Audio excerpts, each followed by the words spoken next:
Thank you, Madam Chair. This issue brings up two examples in my mind.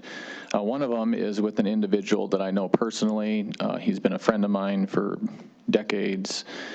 And surprisingly to all of us, he entered a phase in his life where he became transgender. He changed his name to a woman's name. He started dressing like a woman. Informed all of us of what was going on in his life. But the interesting thing about it is he was emphatically clear that he was not attracted to men. He was attracted to women. So we have an individual who is dressing like a woman, changing name to a woman, but is also at the same time attracted to women.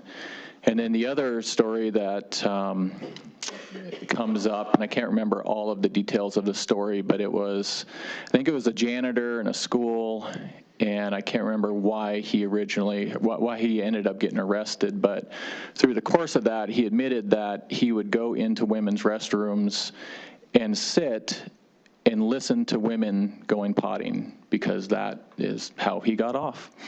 And so when I look at this, I mean, exclude the transgender side of it, in which is why I questioned, someone dressing like a woman and going into a women's bathroom, is what is their motive in there? And what if it doesn't come to sexual assault? And what if it doesn't come to something that could be prosecuted, but at the same time, these women are vulnerable in their private space to have some pervert sitting in there listening to them, knowing who they are, watching, observing. I mean, these are things that shouldn't happen, and these are things that can't always be convicted or can't always be proven.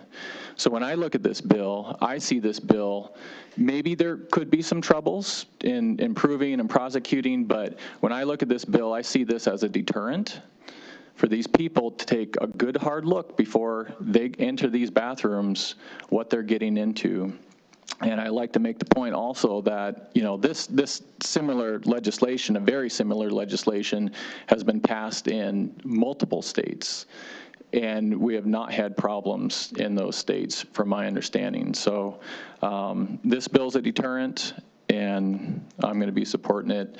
And I'm also glad that I'm going to be supporting it because every survey that I've seen from the American public is upwards of 70%, 75% say that men should stay in men's bathrooms, women should stay in women's bathrooms, and men should have their sports, women should have their sports. And I'm glad that I join with the majority of the Americans. Thank you.